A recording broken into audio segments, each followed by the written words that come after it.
قال خطبنا رسول الله صلی اللہ علیہ وسلم فی آخر یوم من شعبان۔ حضرت سلمان فارسی سے مروی ہے،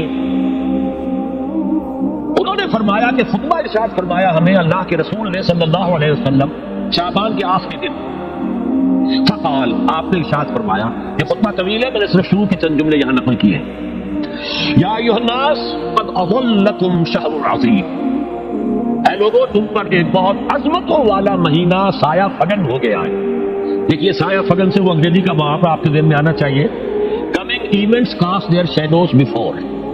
ابھی رمضان شروع نہیں ہوا ہے، شعبان کا آخری دن ہے، تو وہ کمنگ ایونٹ جو ہے رمضان مبارک اس کا سایہ آ گیا ہے تم پر، اس لیے حضور نے وہ لفظ استعمال کیا قد اظلکم، ظلال کہتے سائے کو، قد اظلکم شہر عظیم، بڑی عظمت والا مہینہ ہے، شہر مبارک، بہت برکت والا مہینہ ہے، شہر فیہ لیلۃ خیر من الف شہر، اس میں ایک رات وہ بھی ہے، وہ مہینہ جس میں ایک رات وہ بھی ہے جو 1000 مہینوں سے افضل ہے۔ انا انزلناہ فی لیلۃ القدر وما ادراک ما لیلۃ القدر لیلۃ القدر خیر من الف شہر۔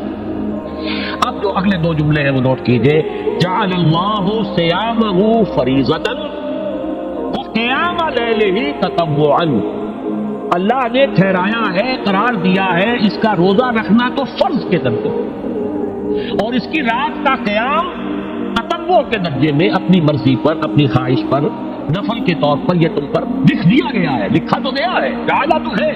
مجہول کا جو پہلا مفعول ہے وہ کیا ہے؟ جعلہ کا مجہول اول کیا ہے؟ دن کا روزہ، اور مجہول ثانی کیا ہے؟ قیام لیلہ، رات کو کھڑا رہنا۔ اب یہ رات کا کھڑا رہنا اس کی کتنی مقدار ہوگی؟ کہاں سے معلوم کریں گے؟ قرآن سے۔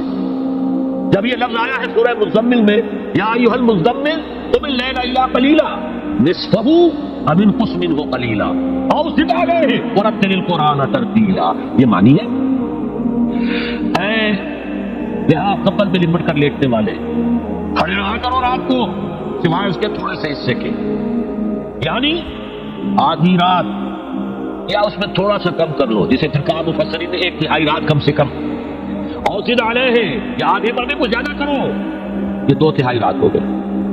ورتل القرآن ترتیلا، اور قرآن کو اتارا کرو تھوڑا تھوڑا، ترتیل، تفریل، تنزیل، جیسے قرآن تھوڑا تھوڑا محبت پر نازل ہوا صلی اللہ علیہ وسلم، ایسے ہی تھوڑا تھوڑا قرآن اپنے اندر اتارو، ہیبر اتارو، اپنے ذہنوں میں اتارو، اپنے قلب میں اتارو۔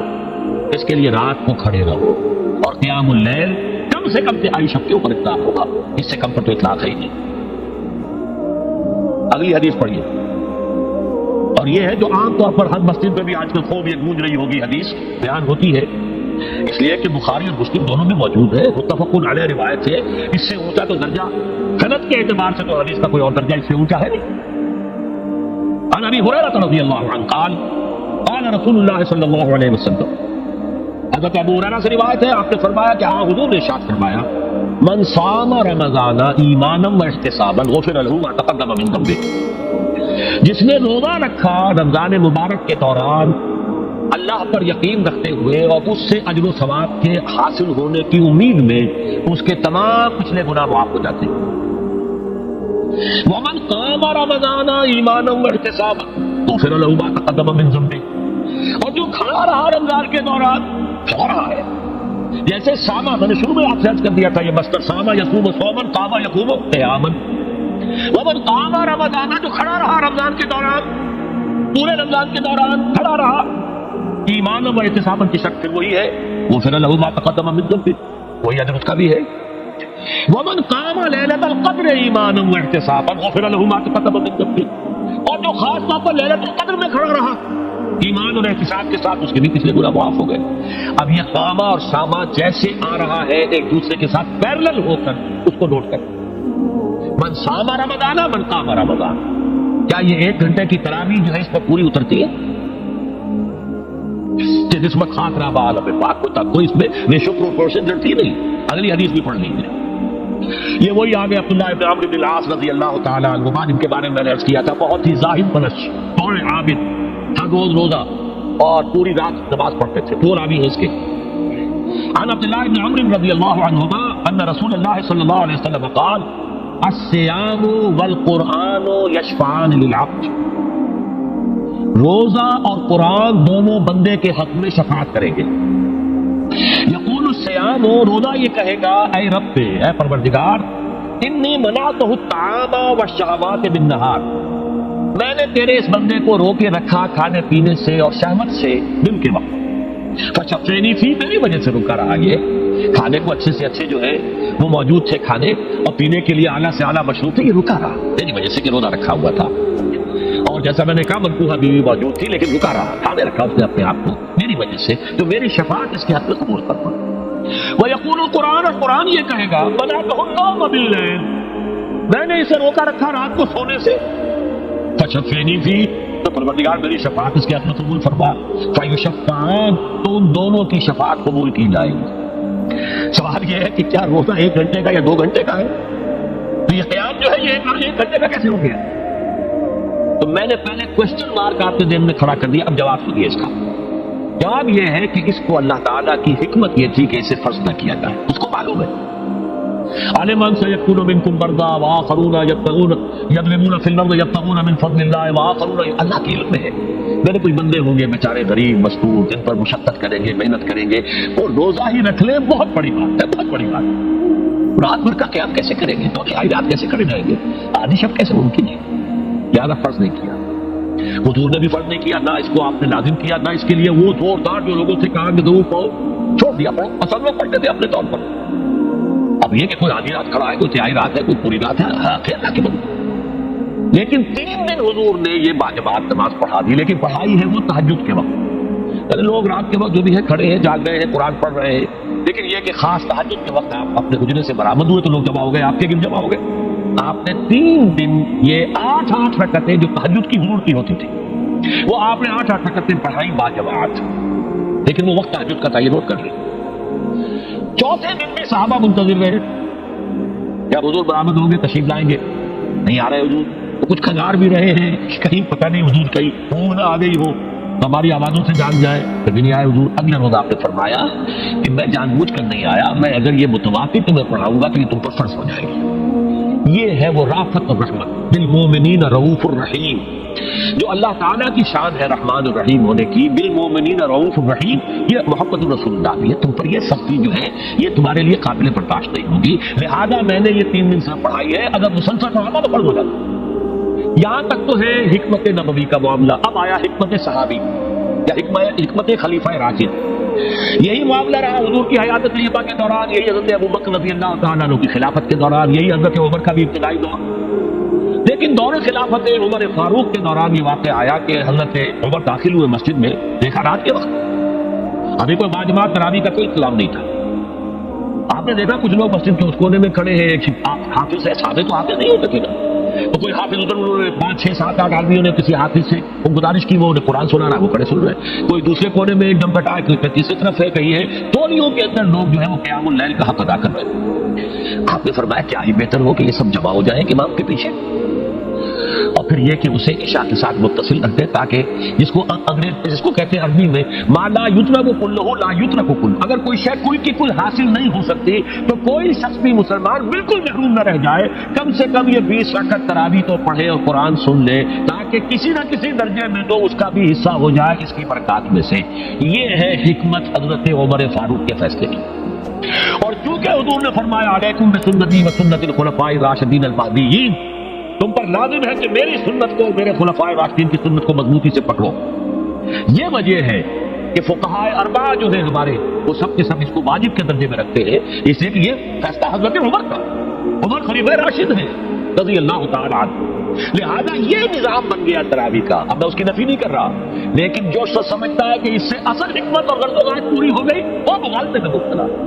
یہ تو علی الاقل کم سے کم اس درجے میں کہ ہر مسلمان کم سے کم اس درجے تک تو جو ہے وہ کچھ نہ کچھ حاصل کر ہی لے اور وہ اس سے محروم نہ ہو، بالکل ہی مانا یدرک کلہ لا یدرک کلہ، اس درجے میں حضرت عمر کا فیصلہ ہے، اور اسی کی وجہ سے ہمارے خلفاء، ہمارے جو ائمہ اربعہ انہوں نے قبول کیا ہے، اور یہی اس مسئلے کا حل ہو جائے گا۔ جو اہل حدیث حضرات اس کے اوپر جو ہے چیلنج بھی شائع کرتے ہیں تو یہ ثابت کر دیں ہم حضور سے 20 رکعتیں تو اب اتنے ناک ہم بھی کہتے ہیں کہ حضور سے ثابت نہیں ہے، کون کہتا دعویٰ ہی نہیں، یہ تو حضرت عمر کا فیصلہ ہے، حضرت عمر کا فیصلہ، خلیفہ راشد کا فیصلہ، اس کو امت نے قبول کیا ہے، لہذا وہ نظام ہے، رہے گا۔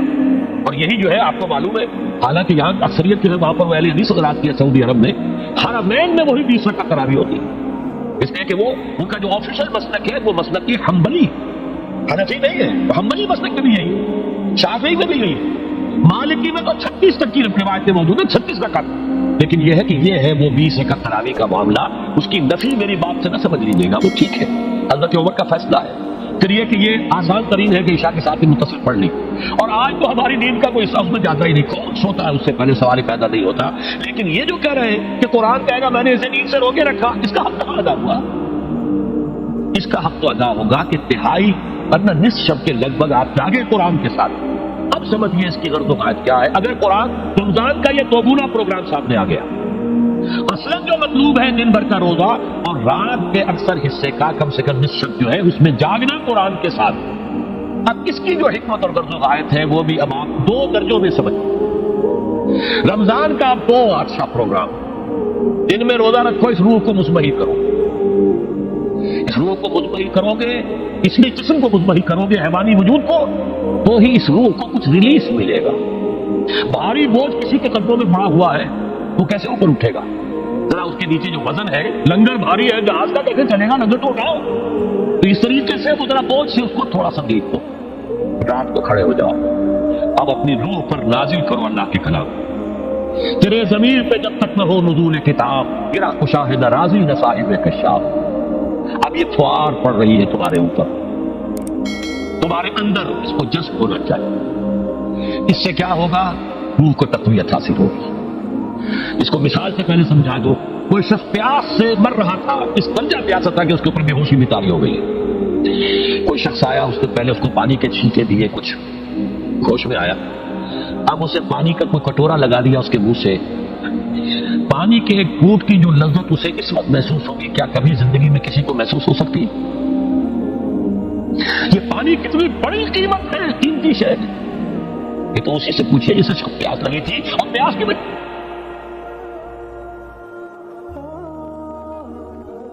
توجہ ہے، لہذا ہمیں وہ پیاس محسوس ہی نہیں ہوتی کہ یہ بھی واقعی میرے اندر تو پیاس ہے۔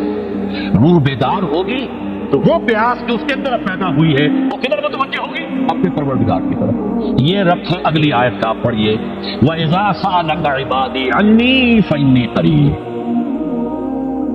جب یہ روح بیدار ہو کر اپنے مرکز کی طرف متوجہ ہوگی، اپنے منبع اور سرچشمے کی طرف متوجہ ہوگی، اپنے مبدا کی طرف متوجہ ہوگی، تو اے میرے نبی صلی اللہ علیہ وسلم، جب میرے بندے آپ سے میرے بارے میں پوچھیں فَإِنِّي قَرِيبٌ، انہیں بتا دیجئے میں قریب ہی ہوں، کہیں دور نہیں، اس کی رگے جان سے بھی زیادہ قریب۔ ہم قریب ہیں، جب چاہو ہمیں پکارو، جب چاہو دعا کرو، جب چاہو باریابی حاضر کر لو، ہم تو مائی میں کرم ہے، کوئی سائل ہی نہیں، ہم تو ہر روز رات کے آخری گھڑیوں میں سمائے دنیا تک نزول فرماتے ہیں، اور ہماری طرف سے پکارنے والا پکارتا ہے حل من مستغفر فاغفر لنا، ہے کوئی استغفار کرنے والا کہ نہ سے بخش دوں، ہے کوئی مانگنے والا حل من سائل فاعطیہ، ہے کوئی مانگنے والا جسے میں دوں، تم سوئے ہوتے ہو، ہم تو غافل نہیں، تم غافل، متوجہ تو ہو، آؤ تو صحیح ہماری طرف۔ حدیث قدسی میں آیا ہے میرا بندہ میری طرف چل کر آتا ہے، میں دوڑ کر آتا ہوں، وہ بارش بناتا ہے، میں ہاتھ بناتا ہوں، میرا بندہ میرا ذکر اپنے دل میں کرتا ہے، میں اپنے جی میں اس کا ذکر کرتا ہوں، یاد کرتا ہوں، اور میرا بندہ اگر کسی محفل میں میرا ذکر کرتا ہے، میں اس سے بہت اعلیٰ محفل میں اس کا ذکر کرتا ہوں، بلائے اعلیٰ کی محفل کا ذکر کرتا ہوں۔ یعنی کہ الفاظ ہے کہ تو غافل ہو بھائی ہم سے، ہم تو غافل نہیں. عظیم و ذو اللطائف لا یغیب وارجو ہو رجال لا یخیب، میں غائب ہو جاتا ہوں، وہ تو غائب ہونے والی ہستی ہی نہیں ہے. ہر آن موجود، وہ معکم انا کنتم. وَإِذَا سَأَلَكَ عِبَادِي عَنِّي فَإِنِّي قَرِيبٌ أُجِيبُ دَعْوَةَ الدَّاعِ إِذَا دَعَانِ فَلْيَسْتَجِیبُوا لِی. لیکن اب آئی بات اصل، یہ دو طرفہ بات ہوگی. مجھ سے دعا کرو، کسی وقت کی پابندی نہیں، کسی جگہ کی پابندی نہیں، ناپاکی کی حالت میں ہو تب بھی دعا کر سکتے ہو. میری کتاب کو ہاتھ مت لگانا، مجھ سے دعا کر سکتے ہو، دعا میں کوئی پابندی نہیں. لیٹے مانگو، بیٹھے مانگو، ناپاکی میں مانگو، پاکی میں مانگو، جب تک چاہو مانگو مجھ سے، دعا میں کوئی خطرت نہیں. اور جہاں مانگو گے there and then I will listen to you and I will grant your prayers. اجیبو جو ہے، اجیبو دونوں مان، جواب دینا اور قبول کرنا. اجابت استجابت دونوں کا ایک ہی مفہوم ہے، جواب دینا اور قبول کرنا. اجیب دعوت الداعی اذا دعان، میں تو ہر پکارنے والے کی پکار کو سنتا ہوں، قبول کرتا ہوں جب بھی وہ مجھے پکارتا ہے. لیکن فلیستجیبوا لی، میرا بھی تو کہنا مانو. چاہیے کہ یہ بھی میرا کہنا مانے، مجھ سے محبت کرے، مجھ سے لو لگائے، میرے دین کے لیے اپنے آپ کو وقف کرے. ان صلاتی و نسکی و محیای و مماتی للہ رب العالمین، میرے باغیوں کے خلاف بغاوت کرے، میرے دین کا جھنڈا اونچا کرے. یہ سارے احکام ہیں تیرے قرآن میں. قاتلوہم، جیسا کہ میں نے آپ کو بتایا اگلے ہی رکوع میں قتال کا حکم آ رہا ہے. اب وہ گھوڑوں میں روزہ رکھواتے تھے، بتا دیا یہ روزہ تو کس لیے رکھوایا جا رہا ہے. اگلے ہی رکوع کے اندر حکم ہے قاتلوا فی سبیل اللہ الذین یقاتلونکم وقاتلوہم حتی لا تکون فتنۃ ویکون الدین للہ. اللہ کے لیے دین ہو جائے، پورا کا پورا نظام اللہ کے تابع آ جائے. اس کے لیے پہلے دعوت دو، محنت کرو، جد و جہد کرو. اس دعوت کے نتیجے میں جمعیت فراہم کرو. جب جمعیت اتنی ہو جائے کہ پھر اس باطل نظام کے خلاف بغاوت کر سکو تو کرو بغاوت. اگر باطل نظام کے خلاف بغاوت نہیں کرتے ہو تو پھر ہم سے بغاوت ہے تمہاری. پہلے ذہنی بغاوت ہے، آپ ڈس اون کیجیے ذہنی اعتبار سے، نفسیاتی اعتبار سے. میں اس نظام کو نہیں اون کرتا، ریکنسائل نہ کیجیے اس کے ساتھ، کوئی تعاون نہ کیجیے اس کے ساتھ، کوئی چاچل اور ملازمت نہ کیجیے اس کی. تن من دھن لگائیے اس نظام کو بدلنے کے لیے. چاہے ابھی وہ دعوت کے مرحلے میں ہے، لوگوں کو تیار کیا جا رہا ہے، تربیت دی جا رہی ہے، تزکیہ کیا جا رہا ہے، لیکن ہدف کیا ہے؟ تاکہ اللہ کا دین غالب. فَلْيَسْتَجِیبُوا لِی، میرا بھی تو کہنا سنے اور مانے. میں جہاد کا حکم دیتا ہوں تو جہاد کرے، میں اقامت دین کا حکم دیتا ہوں اقیم الدین تو اس کے لیے کھڑے ہو جائے. میں قتال کا حکم دوں تو قتال کریں. فَلْيَسْتَجِیبُوا لِی وَلْیُؤْمِنُوا بِی، اور مجھ پر ہی اپنا ایمان پختہ رکھیں. توکل کریں تو مجھ پر کریں، محبت کریں تو مجھ سے، راضی رہیں تو میری تقدیر پر راضی رہیں. توکل ہو، راضی برضائے رب ہو، اطاعت ہو، جب تک یہ ساری چیزیں اللہ کے لیے نہ ہو جائے. والذین آمنوا اشد حبا للہ، اصل میں تو مومن وہ ہوتے ہیں جو سب سے بڑھ کر شدید ترین محبت اللہ سے کرتے ہیں. قل ان كان آباؤكم وابناؤكم واخوانكم وازواجكم وعشيرتكم واموال اقترفتموها وتجارة تخشون كسادها ومساكن ترضونها احب اليكم من الله ورسوله وجهاد في سبيله فتربصوا حتى ياتي الله بامره والله لا يهدي القوم الفاسقين. اے نبی ان سے کہہ دیجئے اگر تمہیں اپنے باپ، اپنے بیٹے، اپنے بھائی، اپنے اسپاؤسز، بیوی کے لیے شوہر، شوہر کے لیے بیوی، اور رشتے دار، اور تمہارے وہ مال جو تم نے بڑی محنت سے جمع کیے ہیں، تمہارے وہ کاروبار جن کا تمہیں اندیشہ ہوتا ہے کہ کساد بازاری نہ ہو جائے، کہیں پر جو ہے ریسیشن نہ آ جائے، اور تمہارے وہ مکان اور محلات جو تم نے بنائے ہیں، اگر یہ 8 چیزیں محبوب تر ہیں اللہ سے اور اس کے رسول سے اور اس کی راہ میں جنگ کرنے سے، جہاد سے، تو جہاں دفعہ ہو جاؤ، بیٹھو وہاں جہاں تک کہ ہم اپنا فیصلہ سنا دیں. اور اللہ ایسے فاسقوں کو، ایسے ناہنجاروں کو ہدایت نہیں دیتا. یہ قرآن آیت نمبر 24 سورہ توبہ.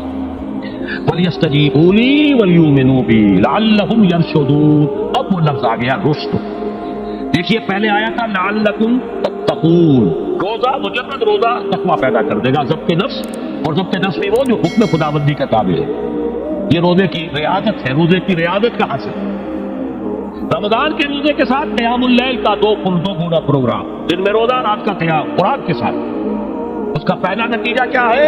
لعلکم تشکرون، تاکہ قرآن کی عظمت منکشف ہو جائے، قرآن کی قدر و قیمت سے تم آگاہ ہو جاؤ، تمہیں معلوم ہو جائے کتنی بڑی دولت ہے جو اللہ نے دی ہے.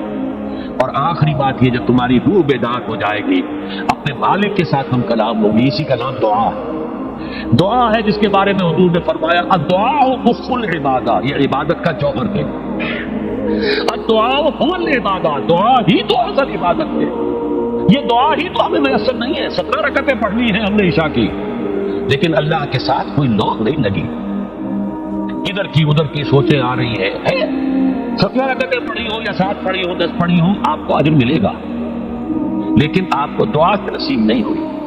دعا کب ہوتی ہے؟ بقول اقبال، یہ جو میرے اندر ہے فائنائٹ ایگو، انائے صغیر، انا میں، یہ چھوٹی سی انا ہے، اس انائے کبیر، اس انائے کبیر کے لیے سب سے بڑی جو غزل آیت ہے قرآن مجید میں وہ سنیں، اننی انا اللہ لا الہ الا انا، میں ہوں وہ اللہ جس کے سوا کوئی نہ ہو۔ اننی انا اللہ لا الہ الا انا، یہ ہے تعبدنی واقم الصلاۃ علی ذکر، یہ انائے کبیر ہے، انفائنائٹ ایگو، اللہ ٹپک انا، اور یہ چھوٹی سی انا ہے، انا میں۔ جب یہ انائے صغیر انائے کبیر کے روبرو آتی ہے ہم کلام ہو، یہ ہے دعا۔ اگر یہ جاگی ہی نہیں، بیدار ہوئی نہیں، اب کلام ہوئی نہیں، تو وہ دعا تو حاصل نہیں ہوئی۔ مخ عبادت جو ہے، جوہر عبادت کا حاصل نہیں ہوا۔ ہاں ایک شکل ہے عبادت کی، مراسم عبودیت ہے، یہ اشکال ہے، رہ گئی رسم ادا روح بلالی نہ رہی، فلسفہ رہ گیا تلقین غزالی نہ رہی، ایک شکل ہے، تم نے کر لی، اجر ملے گا، آخر وقت نکالا ہے، آپ اللہ کے سامنے کھڑے ہوئے، اجر سے محنت کا جو اجرت وہ دے گا، لازم اور اس پر بھی دے گا، لیکن حقیقت صلاۃ کوئی اور شے۔ اسی لیے کہا محمد رسول اللہ صلی اللہ علیہ وسلم الصلاۃ معراج المومنین، اہل ایمان کے لیے یہ معراج کے درجے کی شے ہے۔ معراج میں مکالمہ ہوا تھا، التحیات للہ والصلوات والطیبات، یہ حضور نے فرمایا۔ السلام علیکم ایھا النبی ورحمۃ اللہ وبرکاتہ، کس نے کہا؟ اللہ نے فرمایا۔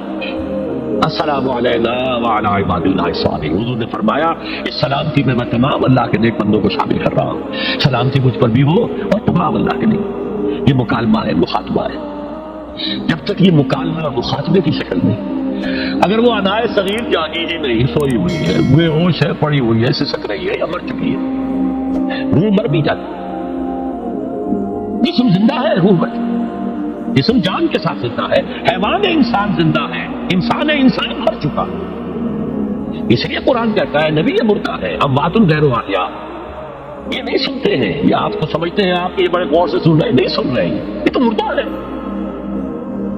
روحانی طور پر مردہ ہے، ان کی روح مر چکی ہے، یہ تو حیوان رہ گیا زندہ صرف، یہ چلتے پھرتے مقبرے ہیں، یہ چلتے پھرتے تعزیے ہیں، اس کے سوا کچھ نہیں۔ یہ ابو جہل کون ہے اور ابو لہب کون ہے؟ یہ حیوان ابو جہل ہے اور حیوان ابو لہب ہے۔ ظاہر بات ہے کہ آنکھ تو کتے کی بھی ہے اور بلی کی بھی ہے، اور کان کتے کی بھی ہے، بلی کے بھی ہے۔ کتا بھی دیکھ کر گاڑی آ رہی ہے تو اپنے آپ کو بچاتا ہے، تم نے بچا لیا تو کون سا بڑا کمال کیا۔ وہ اندر کا انسان مر چکا ہے، یہ انسان اندر کا روحانی وجود یا مر چکا ہے یا سسک رہا ہے یا دبا ہوا ہے، بے ہوش ہے۔ یہ بیدار ہو اور ہم کلام ہو۔ افلاک سے آتا ہے نانوں کا جواب آخر، کرتے ہیں ستام آخر، اٹھتے ہیں حجاب آخر، آتا ہے اللہ جواب دیتا ہے۔ اجیب دعوت الداعی اذا دعان، روحانی کان کھلے ہو تو تم جواب سنو گے، ان کانوں سے نہیں۔ وہی جب محمد پر آئی تھی ان کانوں سے نہیں آئی تھی، وہ دل پر اتری تھی براہ راست۔ فإنه نزله على قلبك، ان کانوں کا ان آنکھوں کا سوال نہیں ہے، وہ دل پر براہ، روح ہے محمد ایک پر، یہ روح، اسی لیے وہی کو بھی روح کہا گیا ہے، لانے والا بھی روح، اور روح الامین جس پر لایا گیا وہ بھی روح محمدی، جس کا مسکن ہے قلب محمدی، اور جو لائی گئی وہ بھی روح ہے۔ وَكَذَلِكَ أَوْحَيْنَا إِلَيْكَ رُوحًا مِّنْ أَمْرِنَا، یہ قرآن ہم نے نازل کیا، ایک روح ہے اے محمد جو آپ پر نازل کی۔ مَا كُنتَ تَدْرِي مَا الْكِتَابُ وَلَا الْإِيمَانُ، اس سے پہلے تو آپ کو کچھ پتہ نہیں تھا، کتاب کیا، شریعت کیا، ایمان کیا، وَلَٰكِن جَعَلْنَاهُ نُورًا، ہم نے اس قرآن کو نور بنا کر آپ پر اتارا ہے۔ یہ ہے، اس کے لیے ہے اصل رشد، اب آخری لفظ آیا رشد۔ یہ گویا کہ جو مختلف الفاظ ہیں قرآن میں، کامیاب، فائزون، اولئک هم الفائزون، ٹھیک ہے، فوز،